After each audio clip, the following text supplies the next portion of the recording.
Shalom, shalom, peuple de Dieu. Shalom, j'espère que vous allez bien. J'espère que vous m'entendez. Je ne peux pas crier trop, mais j'espère qu'il y a quelqu'un qui m'entend.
Bien-aimés, nous sommes là.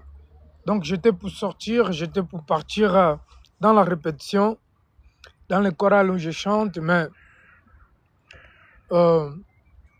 j'ai oublié que ma carte n'était pas chargée. Donc les enfants de Dieu ne peuvent pas marcher ils ne peuvent pas marcher sans payer les tickets, sans payer les bus. Et aussi, ils ne peuvent pas frauder. Ce n'est pas bien de frauder parce que le diable nous accuse. Le diable est l'accusateur, celui qui accuse les enfants de Dieu. Gloire à l'Éternel. Bien-aimés, soyez connectés, soyez connectés, soyez connectés. Soyez connectés. Donc, nous allons continuer notre thème, les royaumes d'ici. Je n'ai pas de Bible ici. Je n'ai pas ramené les tablettes où il y a mes enseignements. J'ai la Bible avec moi ici, puisque je marche avec la Bible, mais les Écritures sont trop petites. Là, je suis dehors. Donc, pour cela, l'Esprit de Dieu va me conduire. Ce que je disais lorsque j'étais en vélo, je disais que les royaumes des cieux, donc, est au milieu de nous. Le royaume des cieux est parmi nous. Le royaume des cieux, c'est là où Dieu est. Dieu est assis. Donc, un royaume, nous savons très bien que c'est un lieu où il y a une chaise royale, où il y a un roi qui administre donc le royaume. Oh, c'est une administration. Un royaume, c'est une administration, si vous voulez. Un royaume, c'est là où il y a un roi, qui a des ministres. Aujourd'hui, le roi, il y a le premier ministre, il a aussi des ministres des relations étrangères. Il a des ministres des finances, il a plusieurs sortes de ministres. Alors, sauf que dans le royaume de Dieu, c'est un peu différent des royaumes de ce monde. Parce que nous voyons très bien que dans le royaume de Dieu, il y a des hiérarchies des anges. Et dans le royaume de Dieu, il y a aussi les 24 veillards, comme nous avons vu, qui sont des rois qui représentent l'administration céleste. Et nous allons voir les 4 êtres vivants qui travaillent pour Dieu, qui sont dans l'administration aussi de Dieu. Donc, et nous allons voir un peu plus là-bas, il y a l'Esprit de Dieu, il y a plusieurs sortes des anges aussi, ou des esprits.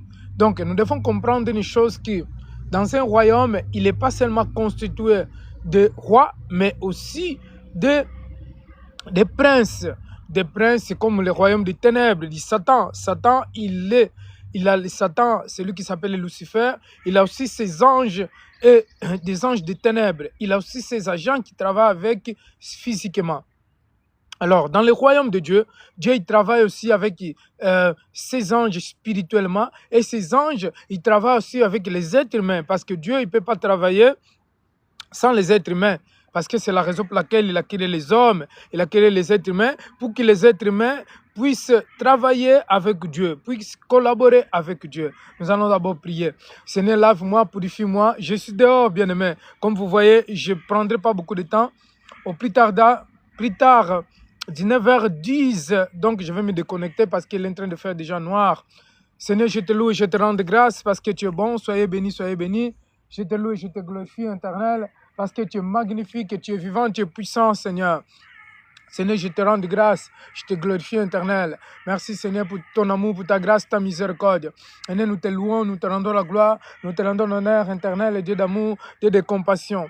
Au nom puissant de Jésus-Christ, Seigneur, notre Dieu. Seigneur, prends contrôle de ces moments, Seigneur. Nous allons parler de ton nom, Seigneur. Laisse que Seigneur prend contrôle. Seigneur, prends contrôle, éternel. Prends contrôle, Seigneur, de tout ce que nous allons parler ici, dans ce lieu. Père, dirige-nous, Seigneur, contrôle-nous. Seigneur, dirige-nous, Seigneur, contrôle-nous. Seigneur, prends contrôle. Au nom puissant de Jésus-Christ, Seigneur. Prends contrôle de ma bouche, Seigneur. Prends contrôle, Seigneur, de ma bouche, de ma langue. Seigneur, prends contrôle de ma langue, de ma bouche, tout ce que je vais parler ici, Seigneur. Dirige-moi selon le royaume du ciel. Seigneur, conduis-moi, Seigneur, Père, du coup, que ton esprit me dirige, que ton esprit me conduise. Seigneur, conduis-moi. Seigneur, dirige-moi. Seigneur, conduis-moi au nom puissant de Jésus-Christ. Seigneur, j'annule, je condamne toutes les programmations, toutes les puissances du monde des ténèbres. Seigneur, dirige-moi. Seigneur, conduis-moi. Seigneur, Père de gloire, sanctifie ma bouche, sanctifie ma langue éternelle. Seigneur, sanctifie-moi. Seigneur, sanctifie-moi. Seigneur, sanctifie-moi. Seigneur, sanctifie-moi. Seigneur, purifie-moi. Seigneur, lave-moi. Au nom puissant de Jésus-Christ, Seigneur. Je te loue et je te rends grâce parce que tu es le Dieu de Dieu, le roi des rois, le Seigneur des seigneurs. Nous détruisons tout esprit, Seigneur, qui se lève contre les enfants de Dieu. Toute puissance, toute autorité des mondes des ténèbres, nous détruisons, nous brisons, nous détruisons l'autorité, les puissances occultes. Tout esprit qui se lève contre les enfants de Dieu. Nous détruisons, Seigneur, nous prenons l'autorité de détruire tout esprit des mondes des ténèbres, l'esprit, les puissances occultes, tout esprit, Seigneur, des maraboutages, de la sorcellerie, les programmations des mondes des ténèbres, nous détruisons toutes les programmations, tout ce qui est ennemi a préparé, Seigneur, pour cette nuit, pour cette journée, pour cette mois, pour cette année. Nous détruisons, nous rejetons, Seigneur. Nous sommes des enfants de Dieu. Je déclare en tant qu'enfant de Dieu, Seigneur, oh Père, en tant qu'enfant de Dieu, Seigneur, Père de gloire, j'annule, Seigneur, Père de gloire, toutes les flèches préparées contre moi, contre ma famille, qui soient nihilées sans effet, toutes les flèches, toutes les langues qui se lèvent. Nous détruisons les langues qui se lèvent pour le jugement. Seigneur, qui soit condamné, Seigneur, qui soit condamné. Toutes les langues qui se lèvent pour le jugement, nous condamnons, nous détruisons les langues qui se lèvent pour le jugement, qui soient condamnées, qui soient détruites au nom puissant de Jésus-Christ. Seigneur, nous te levons, nous te louons, nous te rendons la gloire, nous te rendons l'honneur, Seigneur. Tu es le Dieu de Dieu, le Dieu magnifique. Tu es le roi des rois, le Seigneur des seigneurs, qui ton nom soit élevé, qui ton nom soit glorifié, éternel. C'est toi la gloire, c'est toi la puissance. Seigneur, nous te levons, nous te rendons la gloire, nous te glorifions, nous t'exaltons. Seigneur, je prie pour tous les présidents du monde, Seigneur, je prie pour les rois, les présidents, les autorités du monde, Seigneur, je prie pour eux.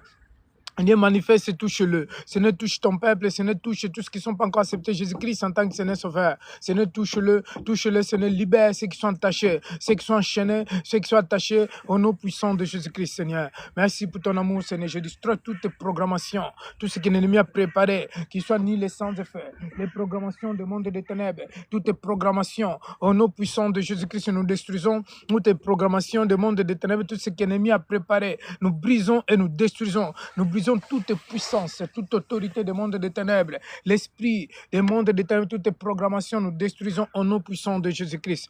Merci Seigneur. Merci Père pour nous conduire ce moment que nous allons parler de ton nom, Seigneur, du royaume. Est-ce que Seigneur, ton esprit me conduit, Seigneur? Oh Père, merci pour ton amour, pour ta grâce, au nom puissant de Jésus-Christ. Amen. Gloire à Dieu. Et on va prier plus tard. Nous allons prier plus tard. Et ça, je vais donner les enseignements. Comme je disais, je n'ai rien ici. Je suis dehors, j'étais pour sortir avec ma fille, pour aller dans la répétition, donc avec la prophétesse Elkana. Mais alors, je n'ai pas acheté encore mon ticket de bus, puisque je marche souvent en vélo pour faire aussi du sport. C'est très important pour faire le sport. C'est pas seulement être apôtre, pasteur, mais c'est important de faire être prophète, mais c'est important de faire aussi du sport, de faire de l'éducation physique pour que notre corps puisse être en forme. Vous savez, je suis en train d'aller dans les cinquantaines, mais il y en a qui pensent que j'ai 30 ans, 32 ans, 35 ans. C'est normal. Et de toute façon, bien aimé, Dieu ne nous a pas créés pour veillir. Si nous veillissons, c'est à cause des maladies, à cause de mauvaises nourritures, de toutes ces choses mauvaises que nous mangeons. Alors, allons dans nos enseignements, comme je disais tout à l'heure. Donc, le royaume des cieux, beaucoup pensent que c'est au contraire de ce qui symbolise les choses du monde. Nous devons comprendre toutes choses, beaucoup. Nous devons connaître cela qui les choses spirituelles, Donc, il rassemble aux choses physiques. Donc, Dieu il a créé les choses spirituelles qui rassemblent aux choses physiques. Donc, les choses spirituelles, c'est eux qui étaient créés premièrement. Puisque la Bible dit que Dieu créa les cieux et la terre. Donc, premièrement, Dieu avait créé les cieux pour que Dieu puisse s'asseoir dans son royaume, pour que le ciel puisse appartenir que pour lui. Il a créé le ciel pour que lui puisse habiter là-bas avec ses anges et aussi pour qu'il puisse contrôler l'univers. Donc Dieu il a créé le ciel. Il a créé le ciel puisqu'il y a premier, deuxième, troisième. Il y en a qui disent qu'il y a 10e ciel. Il y en a qui disent 7e ciel. Mais dans la Bible, il nous parle du 3e ciel. Mais il y a plus que ça. Puisque nous devons comprendre une chose déjà, que les êtres humains, ceux qui vont dans l'espace, c'est déjà trop loin. Ils n'arrivent pas là où la ligne, le soleil il est, mais ils vont dans l'espace qui est très loin d'ici, milliards de kilomètres. Alors, ce que nous devons comprendre, ce que j'aimerais vous enseigner, est que Dieu, il a créé la terre pour que l'homme puisse habiter sur terre. Donc Dieu nous a créés pour que l'homme puisse habiter sur terre. Il a créé le ciel pour que Dieu puisse habiter dans le ciel avec ses anges. Donc les anges, ils sont des multitudes, donc des milliards d'anges. Donc on ne peut pas les compter. C'est pour cela que la Bible nous dit que d'ailleurs, lorsque Satan, Lucifer, il a rébellé contre Dieu, il a ramené une partie ou une tiers des anges. Parce qu'en réalité, Lucifer, la tiers des anges qu'il a ramené avec lui, et qui, ces anges, nous voyons dans le Luc, si je ne me trompe pas dans le Luc, nous allons voir lorsque Jésus-Christ il sortait dans la mer, et il y avait un homme qui était endémonisé, qui avait une légion. Une légion, c'est plus de 3000 démons. Donc il avait une légion, et cet homme, donc parfois il les attachait, les hommes il les attachait, mais il ne pouvait pas le retenir. Il brisait les chaînes parce qu'elle était endémonisée. Il brisait les chaînes parce qu'il avait une légion. Une légion, donc c'est plus de 3000 militaires, 3000 hommes dans les légions, exemple romains, lorsque les Romains, ils commandaient le monde. Donc une légion, c'est plus de 3000 militaires. Et dans les légions, il y a aussi des capitaines, il y a des sergents, il y a un commandant qui commande cette légion-là. Et aussi, il y a plusieurs sections dans cette légion. Alors, nous devons comprendre une chose qui, un démon, c'est une personne qui peut être possédée par une légion. C'est biblique, hein? Ce que je suis en train de vous dire. Il peut être possédé par une légion. Alors, si Satan, il a des légions, il y a des milliards des anges. Alors, des anges déchus. Alors, combien des anges qui sont au ciel? Nous devons comprendre que dans le ciel, c'est plus grand que la terre ou que les planètes que nous vivons. Le ciel, c'est plus grand puisque, bien aimé, il y a des milliards des anges. Et les anges, ils sont plus nombreux que les êtres humains. Nous devons comprendre que les êtres humains, on a au moins, je crois, 10 milliards, je ne sais pas, 40 milliards, millions, des milliards des êtres humains. Hein? Je ne sais pas trop, je ne suis pas un comptable et je ne suis pas non plus un mathématicien et je ne suis pas un scientifique non plus. Mais nous sommes au moins, si je ne me trompe pas, plus de 8 milliards de populations dans le monde. Plus de 8 milliards, si je ne me trompe pas. Alors, nous devons comprendre une chose, que les hommes, ils peuvent être comptables, mais on ne peut pas compter les anges qui sont dans le ciel. Parce que les anges qui sont dans le ciel, ce sont milliards de milliards. Si nous voyons l'Apocalypse, lorsque Jean, dans l'Apocalypse, je crois 4, l'Apocalypse 4, lorsqu'il voit, c'est l'Apocalypse 4, je ne peux pas confirmer ici, parce que j'ai les Bibles avec moi, mais il commence à faire déjà noir. Donc, Jean, lorsqu'il voit dans une vision, il a vu les anges dans le ciel qui étaient en groupe. Dieu, il est bien organisé. Le royaume des cieux est bien organisé. Il y avait des anges en groupe. Il y avait des milliards d'anges. Lui, il ne pouvait pas compter. Il ne pouvait pas compter et il ne pouvait pas non plus lui donner le nombre. Bien sûr que Dieu il connaît combien des anges qui existent dans le ciel. Mais l'homme ne peut pas compter. Alors la Bible nous déclare que le royaume des cieux est vraiment très, très grand. Ça n'a rien à voir avec la planète que nous vivons. Donc Dieu, quand il a fait les anges, il a fait le ciel, il a fait l'administration du ciel. Alors, il a vu aussi que dans ce monde, il devait avoir aussi quelque chose. Il devait avoir aussi un royaume. Il devait avoir aussi une personne qui devait les représenter. C'est la raison pour laquelle, comme je disais tout à l'heure, dans la journée, vers 15 heures, je disais que c'est pour cela, Dieu, il a créé, il a fait Adam. Donc, lorsqu'il a créé les êtres humains, la Bible nous dit dans la Genèse qu'il y avait des géants, il y avait des hommes, il y avait des arbres. Et les arbres ils représentent une personne, ils représentent un pasteur, si vous voulez. Donc, Adam, il n'était pas, j'ai déjà dit ça plusieurs fois, qu'il n'était pas le premier homme que Dieu a créé. Alors, Adam, il était le premier homme que Dieu a donné l'administration, qui a donné l'esprit pour qu'il devienne un être spirituel comme Dieu. Un être vivant, quand la Bible parle d'un être vivant, c'est-à-dire un être spirituel qui a l'esprit de Dieu. Parce que dans ce monde, ceux qui n'ont pas l'esprit de Dieu, ils ne sont pas des êtres vivants, c'est-à-dire ils sont morts spirituellement. Alors, pour que tu puisses avoir la vie, il faut que tu reçois l'esprit de Dieu. Lorsque quelqu'un reçoit l'esprit de Dieu, alors il devient un être vivant. Donc, c'est un peu ça. Alors, dans le royaume des cieux, nous devons comprendre une chose. Il est noir parce qu'il est en train il est déjà noir dehors. Hein. Alors, nous devons comprendre une chose qui Dieu l'a créé, il a appelé Adam, il a donné l'autorité d'administrer la terre, d'administrer les animaux, d'administrer les arbres, d'administrer tout ce qui existe dans ce monde.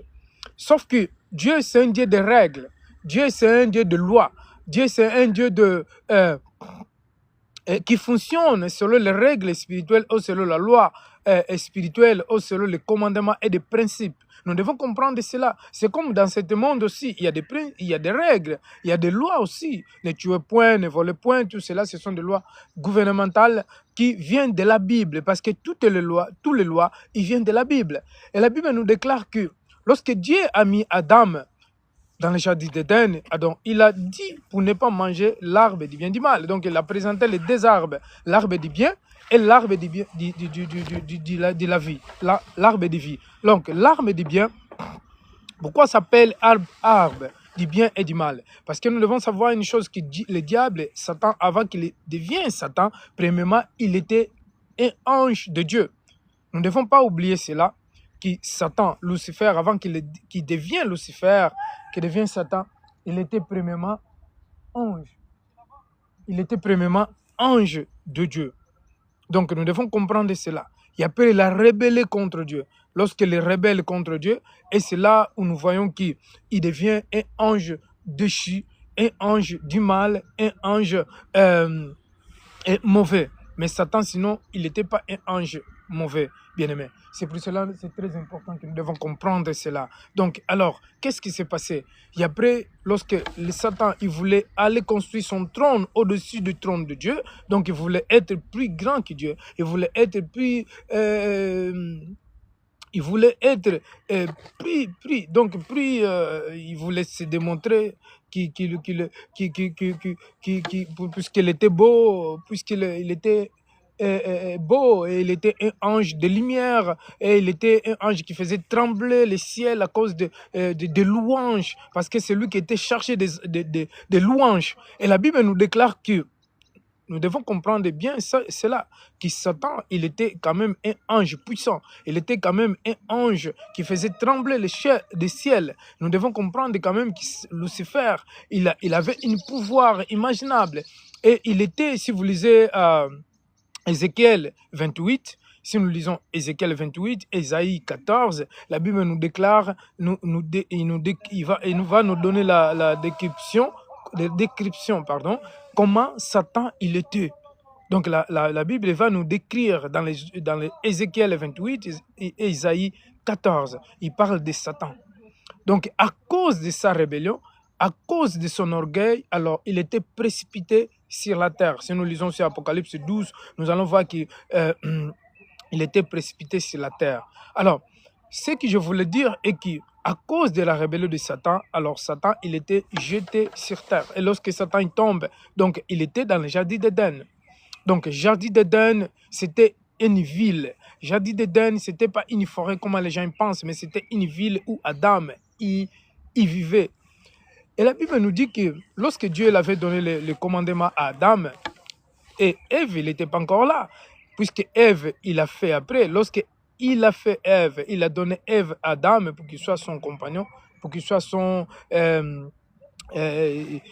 os de ses os et chair de sa chair, pour qu'il soit sa conjointe.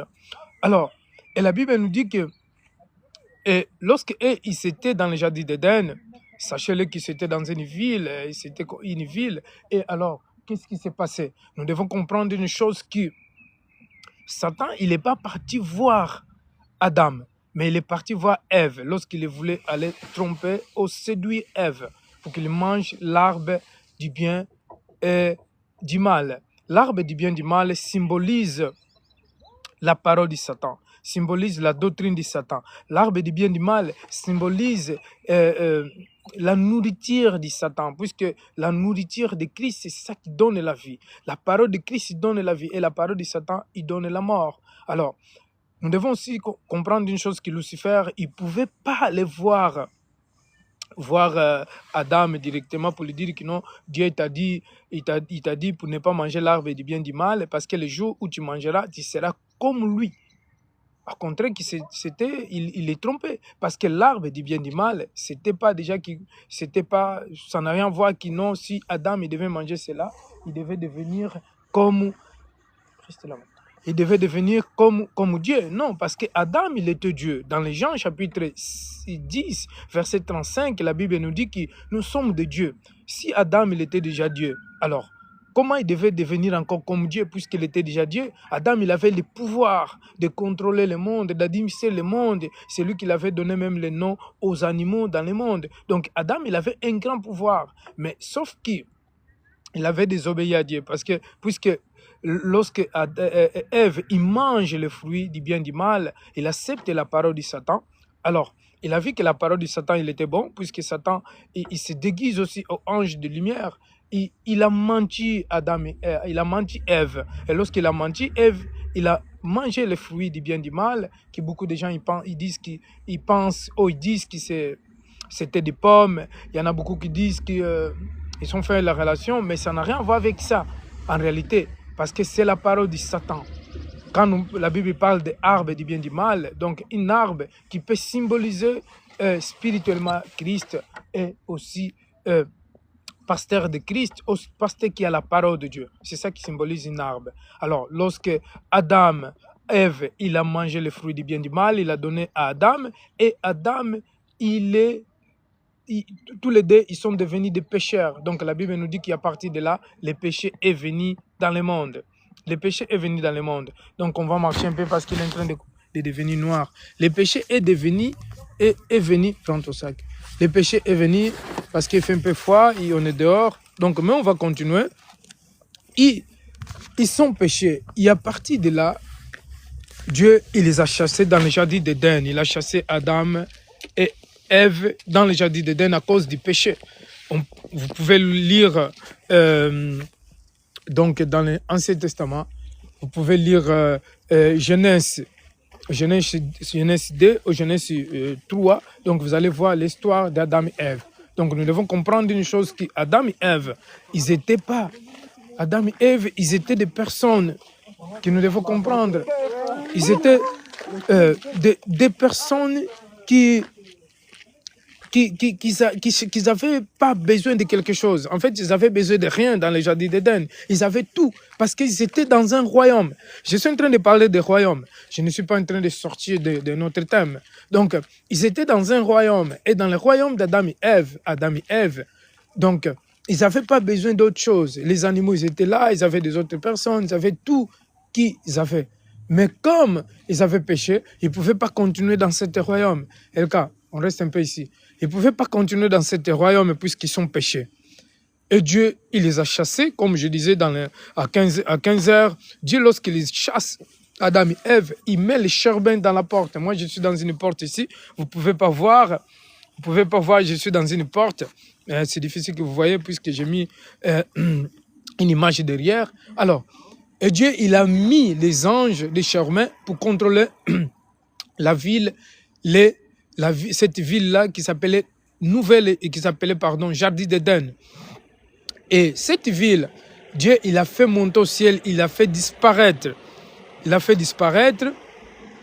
Et Et cette ville qui apparaîtra maintenant dans l'Apocalypse 21. Donc dans l'Apocalypse, la Bible dit que la nouvelle Jérusalem descendra, Apocalypse 21, et Dieu il sera avec nous. Donc cette nouvelle Jérusalem qui va descendre, et Dieu il va suer notre l'âme, et Dieu il sera avec nous, il habitera avec son peuple. Donc il n'y aura plus de maladies, il n'y aura plus de deuil, il n'y aura plus de haine, il n'y aura plus de colère, il n'y aura plus des morts, toutes ces choses-là, donc il va disparaître. Nous devons comprendre une chose, que dans le royaume de Dieu, c'est là où Dieu habite. Et lorsque Dieu il va descendre après 1000 ans, puisque dans les 1000 ans déjà, nous allons régner avec Christ. Et dans ce royaume de règne avec Christ, il y aura les 144 000 que je disais dans l'Apocalypse 14. Apocalypse 14, vous lisez bien. Si vous avez des doutes, vous avez des questions, vous pouvez m'envoyer. Je connais bien l'Apocalypse. Avant, je ne connaissais pas. Aujourd'hui, j'enseigne l'Apocalypse. Je connais l'Apocalypse. Donc, je n'ai pas aucun doute de cela. Alors, comme je disais, il y a les 144 000 qui sont les prêtres et des rois. Ces prêtres et des rois, c'est eux qui vont régner avec Jésus-Christ, qui vont gouverner avec Jésus-Christ. Nous devons savoir que Christ, il ne va pas gouverner tout seul. Donc, pour que Christ puisse gouverner, il faut des personnes, il faut un staff, il faut des gouverneurs pour qu'ils puissent gouverner avec. Ces gouverneurs, ce sont des personnes qu'il va gouverner avec dans ce monde. En plus, il ne peut pas gouverner avec les anges qui sont au ciel. Les anges, ils vont gouverner avec les êtres humains, comme Dieu est esprit. Et donc, Dieu, il travaille avec les êtres humains. Et à part les 144 000, il y aura aussi les multitudes dans l'Apocalypse 7.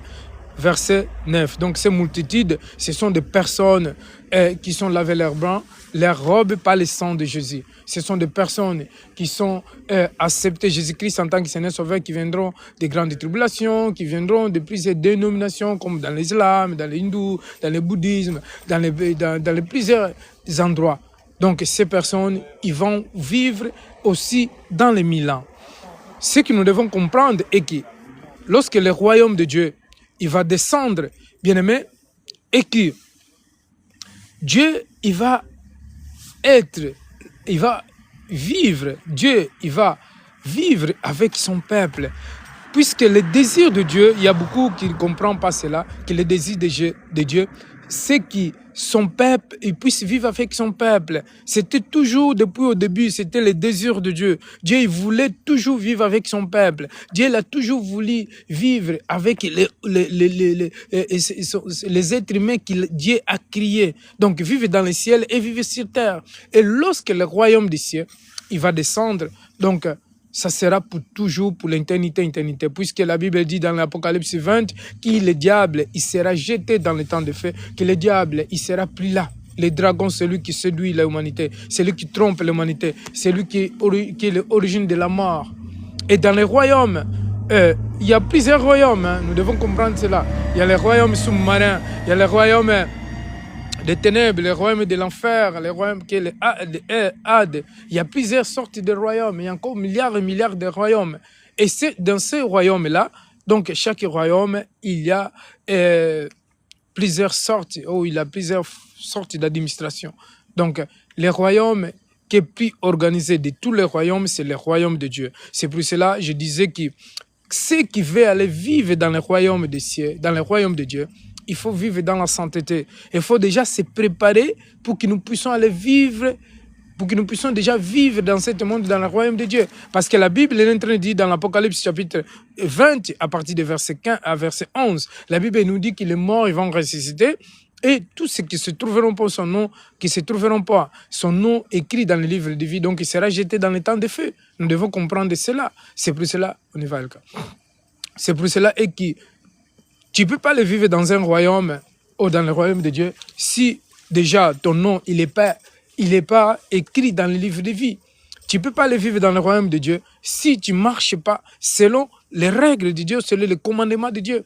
Donc un royaume, nous devons comprendre une chose, qu'il y a un roi. Et dans ce royaume, il y a une organisation spirituelle dans le royaume de Dieu. Donc même le royaume de ce monde, Donc, si je vais donner un exemple très simple. Toi, n'importe qui peut aller vivre en Angleterre, exemple, où il y a un roi. Il y a des autres pays aussi, il y a des rois. Je suis en train de donner un exemple. N'importe qui peut aller vivre là-bas. Mais ce que nous ne devons pas oublier est qu'il pour aller vivre dans les maisons des rois, il faut que tu sois un prince ou il faut que tu sois une famille royale. Donc, c'est ça que je voulais dire.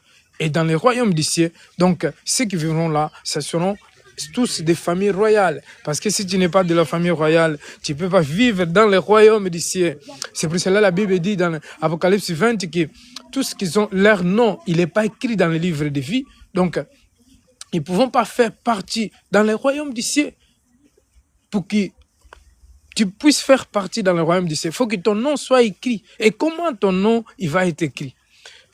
La Bible dit que Jésus-Christ, il est la porte, il est le chemin, la vie et la vérité. Comme je disais avant-hier, je disais aux musulmans, qui sans Jésus-Christ, tu peux faire le ramadan, tu peux prier, tu peux faire je ne sais pas comment. Tu ne peux pas avoir accès au ciel parce qu'il faut déjà que ton nom soit écrit dans le livre de vie pour vivre dans le royaume du ciel ou pour entrer au ciel. Et en plus, il y a beaucoup de personnes qui pensent que tout le monde va mourir pour aller au ciel, pour aller vivre d'abord dans le ciel. Non, le royaume des cieux, il va descendre. Lorsque le royaume des cieux, il va descendre, alors Dieu, il va établir des choses nouvelles. Il va établir tout de nouveau, il va faire tout de nouveau. Puisque Dieu, il va vivre avec son peuple. Apocalypse 21. Il va suer l'âme. Dieu, il va faire tout de nouveau. Puisque ce monde est pollué, ce monde que les hommes sont en train de détruire, alors Dieu va faire tout de nouveau. Ce n'est pas parce qu'il va détruire le ciel et la terre comme les gens pensent, comme les gens disent. Ça n'a rien à voir. Dieu va seulement créer tout de nouveau. Dans un clin d'œil, il y aura de nouveaux jardins, il y aura de nouvelles arbres, il va créer tout de nouveau. C'est comme quelqu'un qui achète une maison et la personne il peut faire ce qu'il veut dans sa maison. Christ nous a rachetés par son sang qui a coulé sur la croix. Donc, lorsqu'il va gouverner ce monde, donc, il va tout créer de nouveau. Puisque ce monde, pour le moment, il est administré, il est gouverné par les satans, les diables. C'est pour cela que vous voyez les guerres partout. Vous voyez la haine, les gens ils se détestent uns aux autres, les gens se tuent, il y a la guerre partout, il y a le mal et tout cela. Parce que Satan, c'est lui qui gouverne ce monde. Mais Dieu, un jour, il va gouverner ce monde, bien aimé. Il aura plus de guerre, il n'y aura pas de maladies, il aura plus de haine, il aura plus des problèmes. Et Dieu, il sera avec nous. Bien aimé, Dieu nous aime. Dieu, il a un plan merveilleux pour nous. C'est pour cela, si tu es vraiment enfant de Dieu et si tu es intéressé à aller vivre un jour dans le royaume des cieux, donc c'est Jésus-Christ, c'est le chemin. C'est le Jésus-Christ qui peut te sauver, c'est le Jésus-Christ qui peut pardonner tes péchés, c'est le Jésus-Christ qui peut te donner la vie. Moi, je vais vous laisser, bien-aimés, et on se trouve à 21h pour la prière. Soyez vraiment bénis. Donc, on était là pour parler de le royaume des cieux. Le royaume des cieux, merci.